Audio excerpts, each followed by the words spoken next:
ffenna ng'eggwanga nga tumaze okubeera nga tutegeera obulwadde bwa Gen. Museveni Yoweri Kaguta tibahabulwa obwa COVID-19 bwe bwamukwata era ono n'ayingira mu isolation wali e Nakasattiro mu State House n'asalawo kubeera yekka era n'obukulembeze bw'eggwanga n'abukwasa Prime Minister Robinah Nabbanja. Kakati mukwano gwange ampuliriza wulira embeera bweyongedde okubeera nga esajjuka. Bangi bagenze bakuba ebituli mu bulwadde bwa Gen. Museveni. Kakati bino byonna nga bikyagenda mu maaso, laba ne Vice President amanyiddwa nga mukyala Jesca alupo alangiriddwa nti naye mulwadde alina COVID. Tulagawa jukira mukwano gwange ampuliriza nti ono wiiki ewedde yonna agimaze mu ggwanga lya Zambia. Kakati bwe yavuddeyo n'akomawo mu ggwanga Uganda. Wabula kyennyinza okubeera nga nkugamba ekyeraliikiriza mukwano gwange kye kino kirinde. Nze AK Master kutimbe kagadde lwa AK TV ng'enkola yaffe bweri buwombeefu bwaffe. Nkusaba video soko giwe ekigalo era ompya subscribinga otekeko n'akade olwo video zetuteekayo zonna obeere nga ozifuna butereevu nnyo nga tezikusuba. Mukwano gwange nkusaba n'obuwombeefu soko okoneko like video giwe ekigalo oleme kubeera wattima olwo buli muntu yenna nga munnayuganda asobole okubeera ng'afuna video eno bw'obanga ogiwadde ekigalo. Kati gwagala okusiba envidio eza dread mukwano gwange namba gyola ku screen yo giweerezeko bweza WhatsApp message bajja kubeera nga bakuddamu. Dread eza nakyo n'ez'emiguwa oba mukyalo oba mwana oba mwami ojja kubeera nga onyirira ku bbeeyi entono nnyo bw'obagamba nti namagijje ku AKTV bakusaleko ebitundu 5 ku buli 10 bw'oyagala dreads ez'omulembe eziriko n'oyagala okukola repair. Nsimbudde mukwano gwange ampuliriza kakati munnange wulira ebigambo bibino Yoweri Kaguta Museveni tibahabulwa ono nga ye mukulembeze w'eggwanga eyalayizibwa 2021 ampuliriza wali mu kisaawe Kololo. Kakati ebigambo byajjanga si birungi bwe yavaayo n'alangirira nti ye mulwadde wa COVID awedde emirimu oluvannyuma lw'okubeera nga yakola tests za mirundi 3. Tests 2 nga ziraga nti yali negative naye nga test emu emulumiriza nti oyina COVID. Kakati ono jjukira nakuwadde video gye twasembeyo okubeera nga tukola olunaku lwabadde lwajjo mukwano gwange ampuliriza nega nti ono yali asinkanye abantu bangi emabegako okuva nga ennaku z'omwezi 26 omwezi gwali gwa 5 mpaka COVID yamukwata. Yali asinkanye delegates z'abantu mpitirivu okuva e Congo okuva e Sudan na wano wennyini mu ggwanga Uganda. Kakati nesigala nga nkugamba nti kakati bwanga mwami Museveni yasangibwa nga ali COVID positive nga bamaze okubeera nga bamutestinga.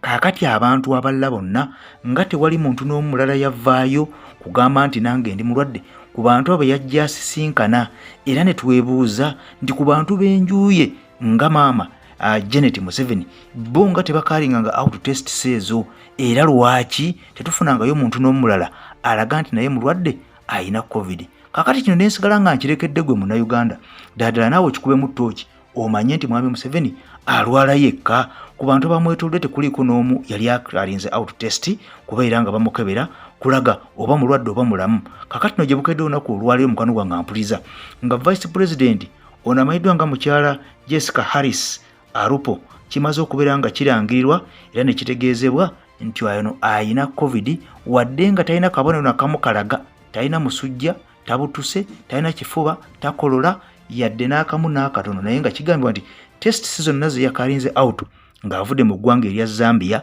Ampuliriza zaalaze nti ono ali positive emirundi gyonna. Jjukira ono wiiki ewedde yonna nkugambye nti agimaze mu ggwanga erya Zambia. Ono nga yagenda mu lukiiko lwa COMESA oba giyite Common Market for Eastern and Southern Africa Summit ebadde mu ggwanga lya Zambia mu kibuga Lusaka ekya Zambia. Kakati ono asinkaniddeyo abantu ab'enjawulo okuva mu mawanga ag'enjawulo mu COMESA muno era muno yasinkaniyo ne President w'eggwanga erya Zambia amanyiddwa nga Kirema Akiyende. Kakati ono naye yamusinkana mu kafubo ku ssaabakulu abalala okuva mu mawanga amalala. Kakati jjukira nti ono Vice President mukyala Jesca Harris alupo yabadde yeeteeseteese ngera ensi emulindiridde wali ku kisaawe e Kololo ng'ennaku z'omwezi 15 omwezi guno gwennyini gwe tulimu ogw'omukaaga 2023 ng'agenda kubeera ng'asoma national budget oba kiyite national budget reading nga yagenda okubeera ng'ajanjulira eggwanga lyettu erya Uganda. Kakati ono bamaze okubeera nga bakatutema nti yee mulwadde muyi era ono agendayo mu isolation wabula nga isolation gyagenda okugendamu amawulire gamaze okubeera nga gategeeza nti agenda kubeera nga agikolera we wokka mu maka ge wagenda okubeera nga abeera. Wabula ekyebuuzibwa bino byonna okubeerawo nga bizze omulundi gumu, kiki ekigendererwa ekya Vice President n'omukulembeze w'eggwanga okubeera nga bonna balaga nti balwadde ba COVID essaawa zino? Waliwo ekikusike ekiri emabega owa kino ow'obulwadde buno, kubanga bannayuganda bangi tubalabye bazze bavaayo boogera nti Mwami Museveni ono si mugezi, mulwadde, ayina kyabala, kwe kusalawo naga nti mulwadde muyi, era n'ateekawo ne Prime Minister mukyalo Robinah Nabbanja agirenga akwatakwatamu ku ntebe. Bangi bavudde nga kuliko ne Honorable Ssemujju Nganda ne baga nti Mwami Museveni ono mugezi, mulwadde, ayina kyabala, ayina kyayagala okuyisaawo, oba ayina kyagala okubeera nga yeerabiza bannayuganda. Jjukira mukono gwange ampuliza amabaati we gajjiramu ssaga eyo nga waliwo ebyabasajja bano abali batereka ssente ez'abannayuganda. Mukwano gwange ampuliriza kakati bwe byabeerawo nga ssente empitirivu nnyo ezaali zigambibwa nti zaali zibulankanyiziddwa, mukwano gwange ampuliriza, okuva mu kitongole ekyo. Mukwano gwange ampuliriza kakati nno ne bateekawo amabaati gano okubeera nga gabika ensonga eyo eya NSSF.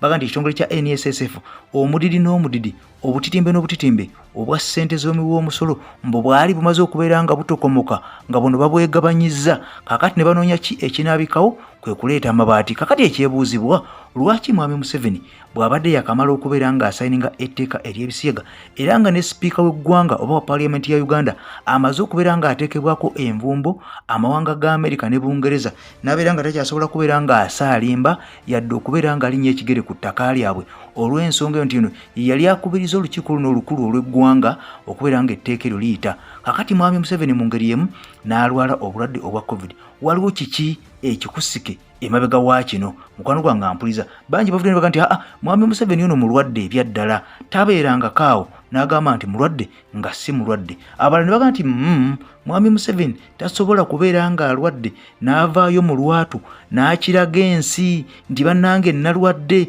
Ono ne bwalwala atya yeekuniza ne yeekweka ne yeebulizaayo mpaka lwawona. Kakati bw'avaayo n'akiraga ensi yonna nti mulwadde muyi era avudde ne ku ntebe asaze okubeera nga agenda mu isolation, wateekwa okuba waliwo ekikusike ekigenda okugenda mu maaso. Mukwano gwange ampuliza kakati bino byonna ffe tulinze, naye ekyebuuzibwa, Mwami Museveni bw'abanga mulwadde, ku bantu b'omu nju ye tekuli n'omu yaavuddeyo kubeera nga akeberebwa. Batuwe ripooti batuwe nti ab'omu nju bonna abasigadde balamu, oba ab'omu nnyumba abasigadde kuliko 3 oba 2 abalwadde. Abaffe abakuumi ba Mwami Museveni bo baali beekebezzaako. Bino byonna tulina kubeera nga tubiwulira, wabula oluvuvu tuliwulira ku muntu omu, General Museveni yekka ye yalaze nti mulwadde era n'agendeyo mu isolation.